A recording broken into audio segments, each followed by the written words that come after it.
It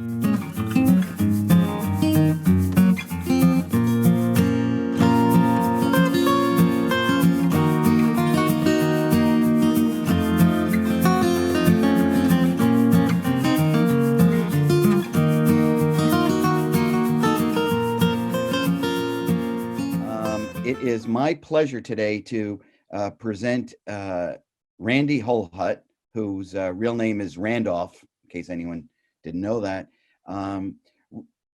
I asked Randy to come on and be the presenter today because of all the fantastic work that I know that he does at the Commons and also in the community. He's been a journalist around New England for 40 years. From 1980 to 1985, he worked in radio news. He switched to print journalism in 1985 and has worked as a reporter, editor, and photographer for the Worcester Telegram and Gazette, the Patriot Ledger in Quincy, the Eagle Times in Claremont, New Hampshire, and a brief cup of coffee as a copy editor at the Boston Herald. For the past 3 decades, he spent his career in Brattleboro. He did 2 tours at the Brattleboro Reformer, first from 1989 to 1995 as a sports reporter, and later from 2004 to 2010 as night news editor and editorial writer. Since 2010, he has been an editor, reporter, and photographer and general person who does everything for the Commons, Windham County's independent and nonprofit source for news and views. He guides the sports, arts, and local news coverage, as well as the milestones page, and is the voice on WTSA for all those ads.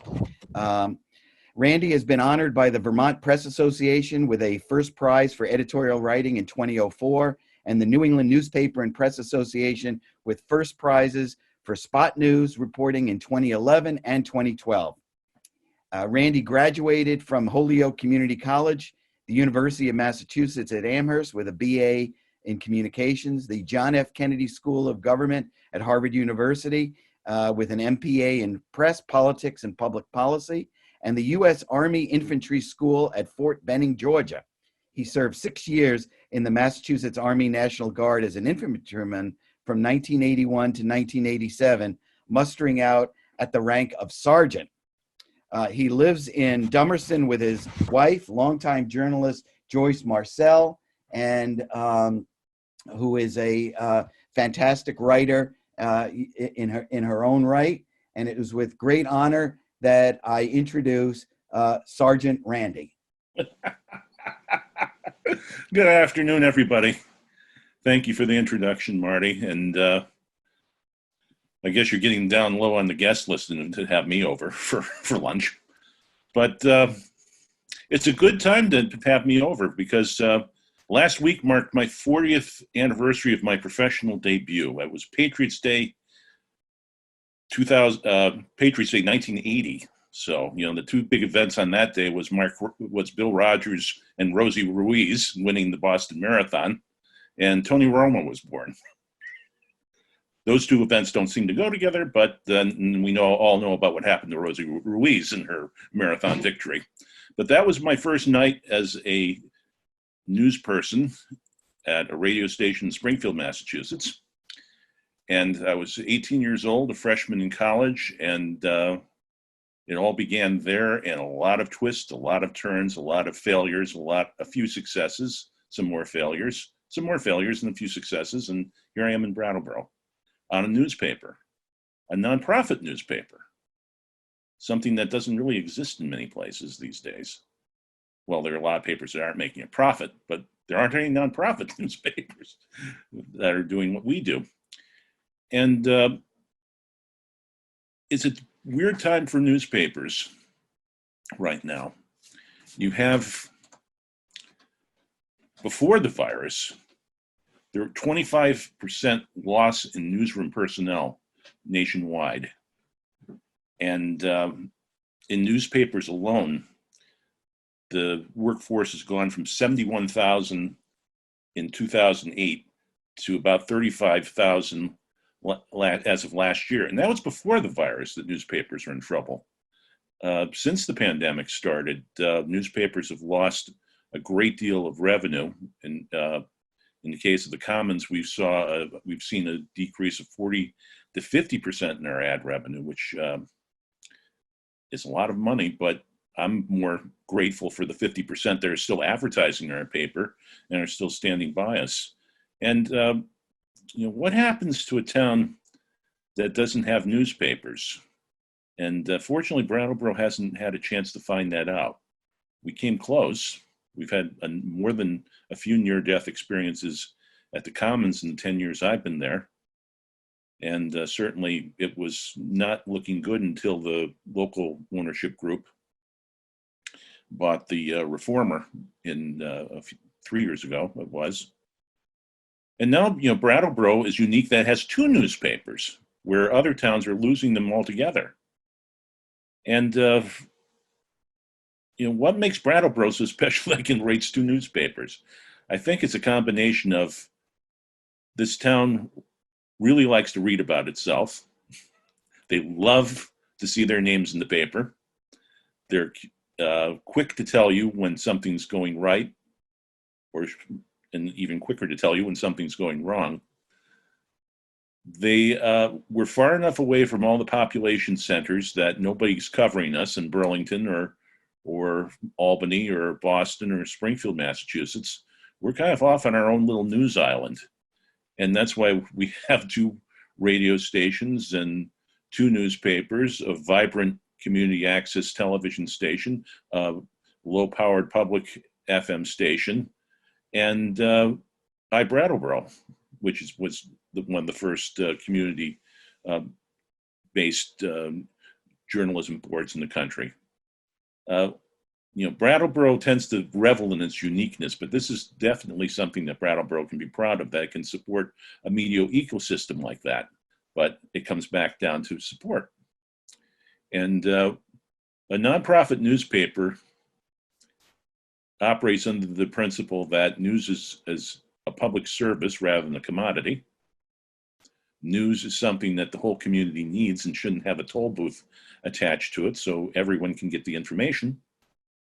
And we're trying to sell you your free newspaper. The public radio model that will give it to you for free, but if you like it and want other people to know about it, help us out. And it has more or less worked all these years, but in the case of this unprecedented crisis we're in, we needed a little help. And we're been one of the recipients of the Paycheck Protection Program money from the government, which surprised me that we were able to get in on the first try. And so it's helped stabilize our payroll and expenses for the coming couple of months. But after that, I have no idea what's going to happen. And I'm sure for everyone else in Brattleboro, they have no idea what happens next after the pandemic passes, because you walk down Main Street now and it just is.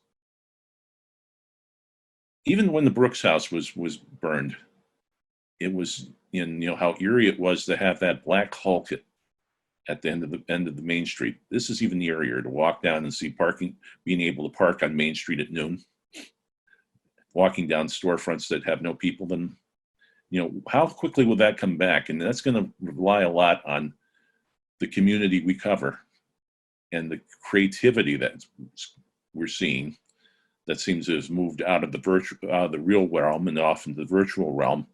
I've never been on so many Zoom meetings before in the last 6 weeks. I've never even heard of this program until the pandemic started. Now I'm doing 2 or 3 of these a week. And even my first Rotary appearance, I don't have a live audience in front of me, but I know all of you are out there, and I'm glad you're taking the time to listen to me. And now, thanks to Marty's insistence that these be preserved for posterity at BCTV, we can do this. And the creativity in a crisis creativities and crises seem to go together. You can panic and flail about, but or you can come up with new ideas and new opportunities. And we're looking at this chance at the Commons for new opportunities to try and improve what we do. But the first priority, of course, is to try and preserve what we have. You know, if you've probably noticed, the papers have gotten thinner. They've been thinner because had less ads and fewer people working, and that was before the crisis.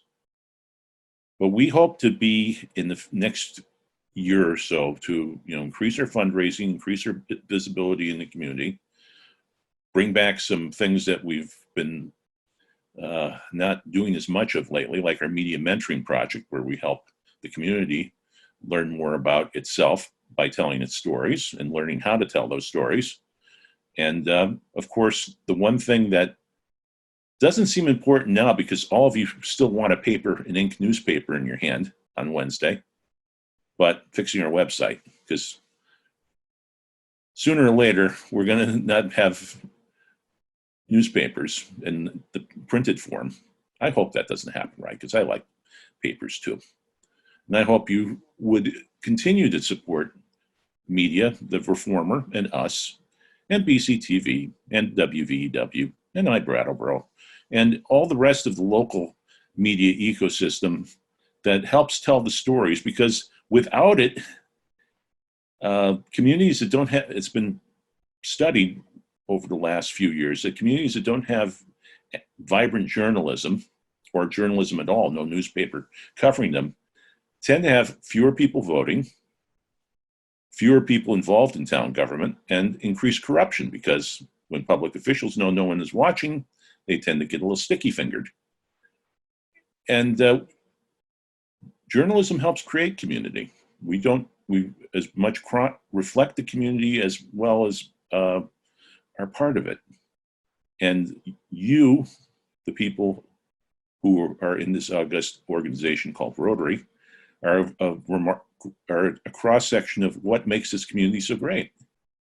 And there's so many others, folks, and we're trying to tell those stories. And so long as we're supported, we're going to keep telling those stories. And I'll just open up the questions now, because Marty says you got a lot of questions. Jump right in. Thank you, Randy.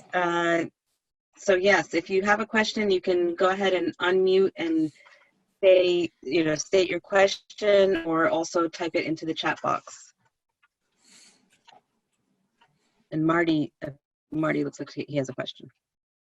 Randy, if you could just take a moment to just talk about journalists and journalism and newspapers have been declared an essential business.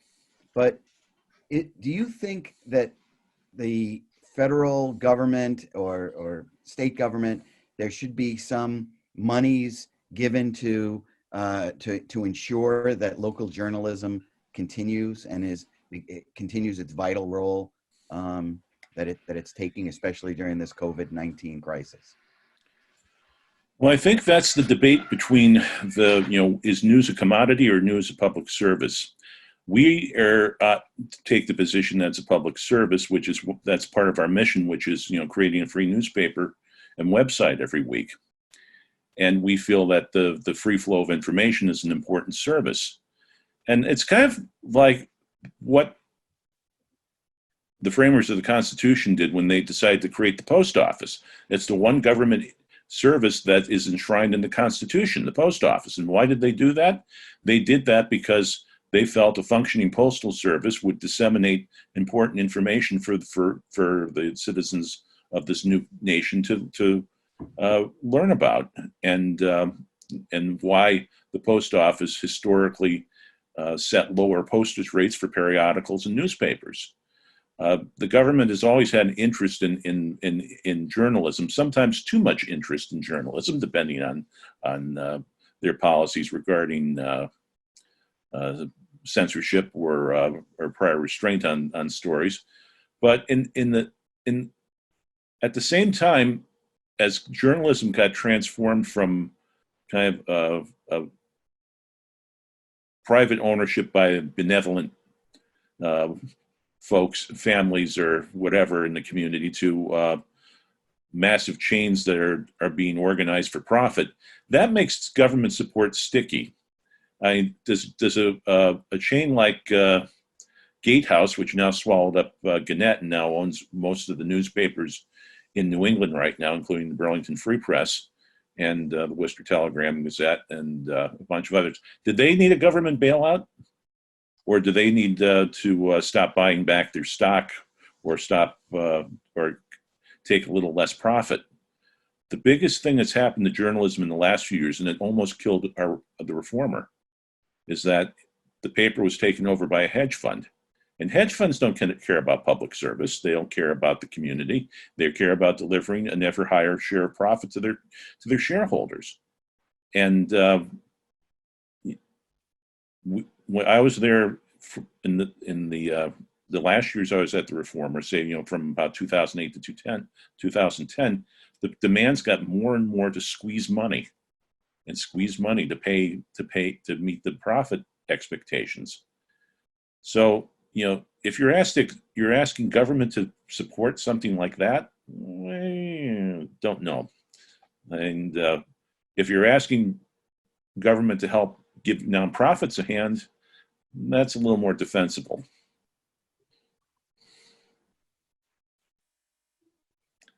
Okay, Mara. Okay. It's just so interesting that you were the speaker today, because on April 27th, the Washington Post had an opinion piece by the entire editorial board. So it's not op-ed, it's an opinion. The pandemic has made local news indispensable. It's also killing it. And it really goes on to make several of the points that you've already made.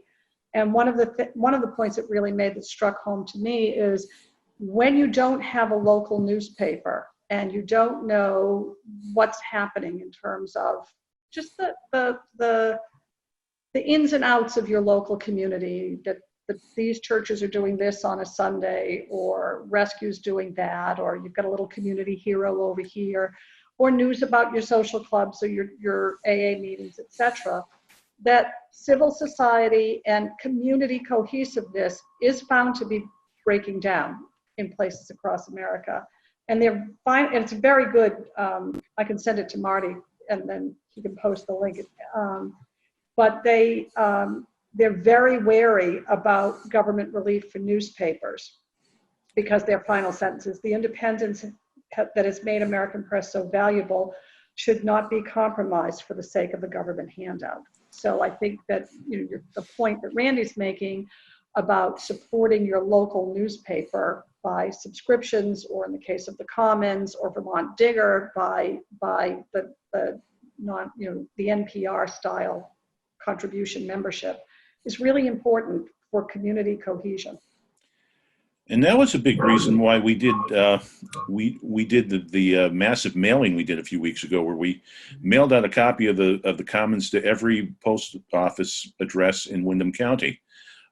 We were hearing that there were a lot of people out, especially in the far reaches of the county where the internet is awful on a good day and non-existent most days, that they need some information. So Brattleboro Savings and Loan was kind enough to support that mailing, and we were able to do that. And that was 27,000 copies of the newspaper. Or our pre-COVID press run was about 10,000 papers a week that we've distributed. We're down to about 6,000 now, but 27,000 newspapers. And we did that because of that 2-page insert you saw in the middle of it that ran down, tried to answer as many questions as possible about, where do I go to get unemployment? Where do I go to get tested for COVID-19? How do I get food assistance? How do I get assistance with other matters? That was, I think, a pretty good illustration of what a community newspaper does and why we need them. Thank you, Randy. Meg, did you have a question or a comment you wanted to make? You may need to unmute. Yeah, no, I'm fine, Carl. I think I just accidentally hit raising my hand, but really enjoying what Randy has to say. I'm very impressed with the 27,000 newspapers going out to give that kind of really critical information for local resources. So it's really nice to have it curated into one place. So thanks for doing that. Well, and thank the post office, particularly the Brattleboro post office, which was way more understanding and generous than they needed to be, because admittedly we don't do this very often, and we don't know a lot about the Byzantine structures of doing bulk mail. They were good enough to help us out and bend the rules slightly to help us get it done. And it's not something we want to do regularly because of how much expense and how much time it took to get it done. But you can expect that so long as the crisis goes on, we might be doing this every few weeks. We hope maybe sometime in May we might do something that might be geared toward the planting season. We're hearing a lot of talk that people want to do their own victory gardens for this summer to help provide food for their families or their neighbors who are in need. And we're hoping maybe we can put together some sort of similar package to help the newbie gardeners out, or to offer a refresher to people who haven't been out growing vegetables in their backyard lately. That's tremendous. Thank you. Marty. Oh, I see Ron as well. So, Sergeant Randy, please take a moment to we have the Brattleboro Reformer and we have the Commons in terms of print media. What kind of stories, in terms of your approach from a local journalist perspective, between a weekly paper and the daily paper? Especially with this COVID-19. Well, I've been pretty much updating our website with the stuff that happens every day. So the latest from the health department on cases, the latest out from the town offices on changes in operations.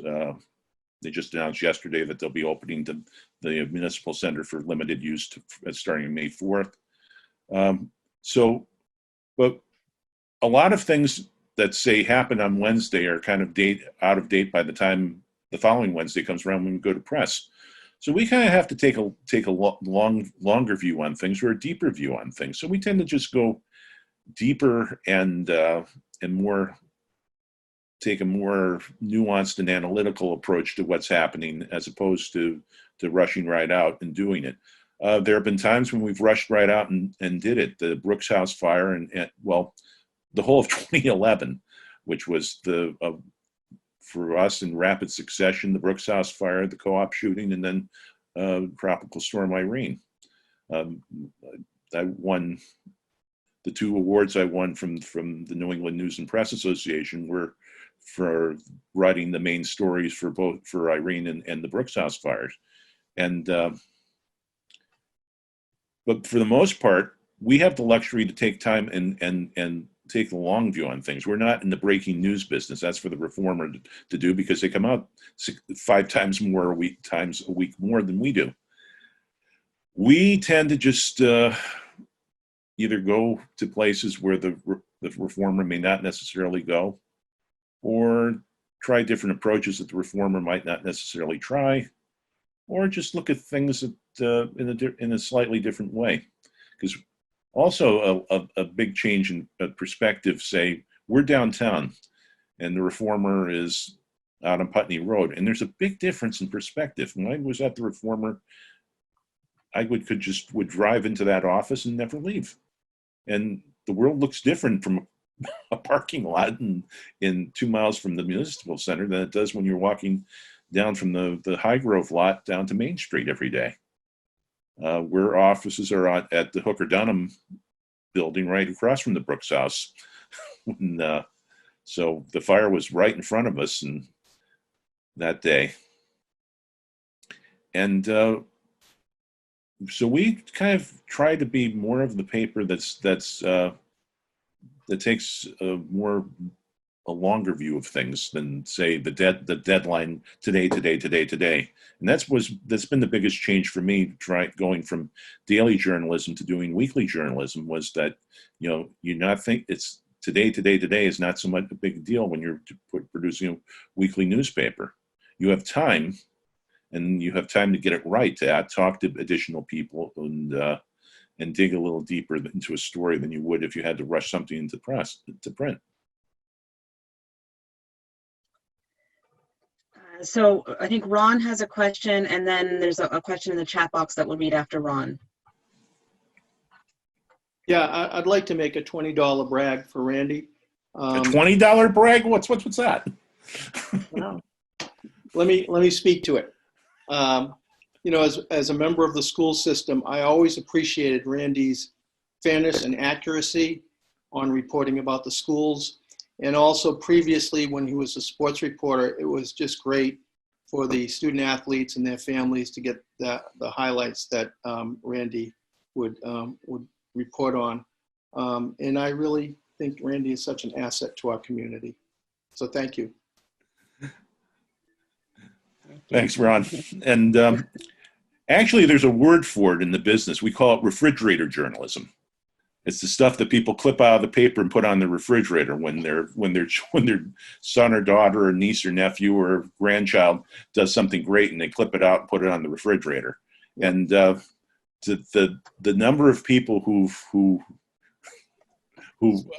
I mean, I've been doing this long enough that I'm writing about the children of the people I wrote about in 1989, or watching the grandkids now in some cases.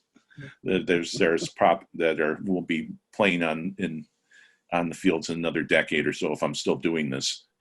It's the whole watching the kids and their families grow up, and sharing the joys and tragedies of life here in Brattleboro. And it's really an honor to have done that and to have been part of a community. And there was a time when I really wanted to be working in Boston in the big leagues of journalism. But one, timing wasn't right. Two, I really wasn't good enough, I don't think. And three, I like being here. I really like being here. And you come to Brattleboro in the first year or two, you think, well, okay, I'm going to be here a little while, get some experience, I'll go off. And it's 31 years since I moved up here. And I didn't get the career. Instead, I got a life. That's nice.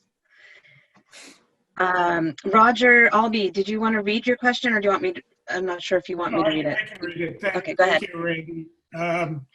Years ago, when I grew up in the little town of Brookline, many years ago, the local communities had feeder systems. The town clerk, Minnie Marsh, fed into the reformer. Do you have that feeder system from localities today? I wish we did, because I remembered there were still some vestiges of it when I got to the reformer, that there were still town correspondents like Kathy McMaster up in Wilmington, and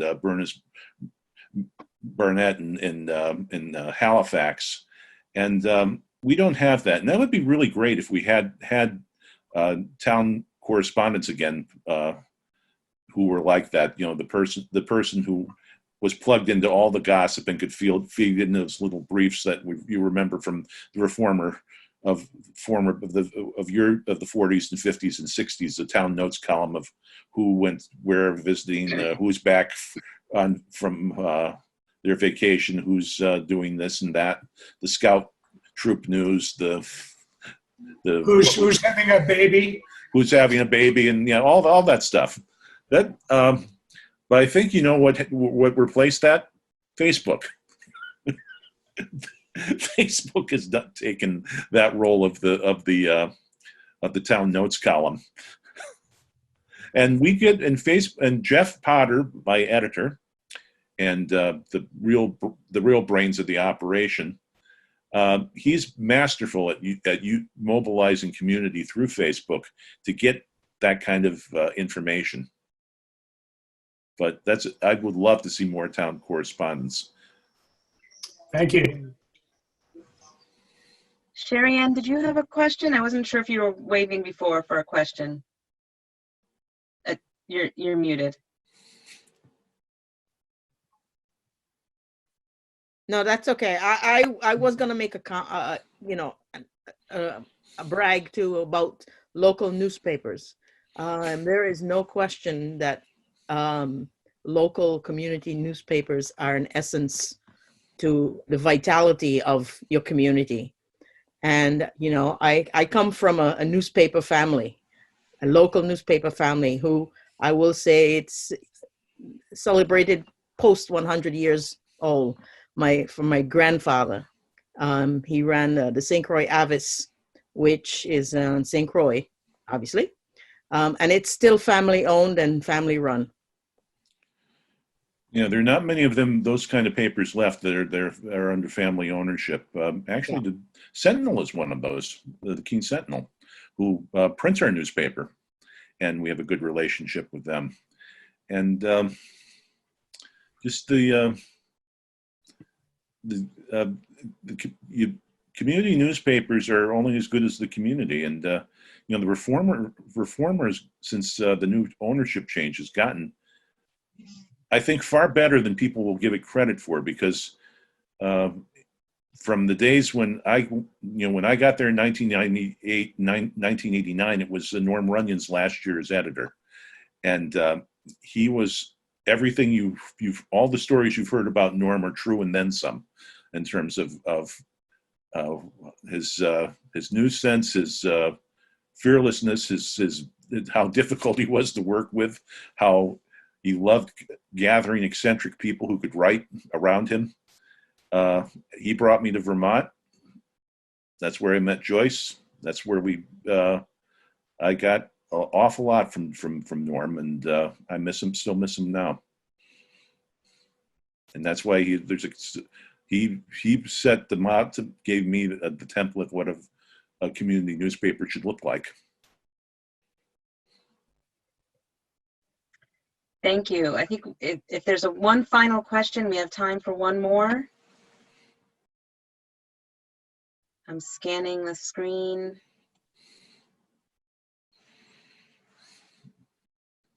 Okay.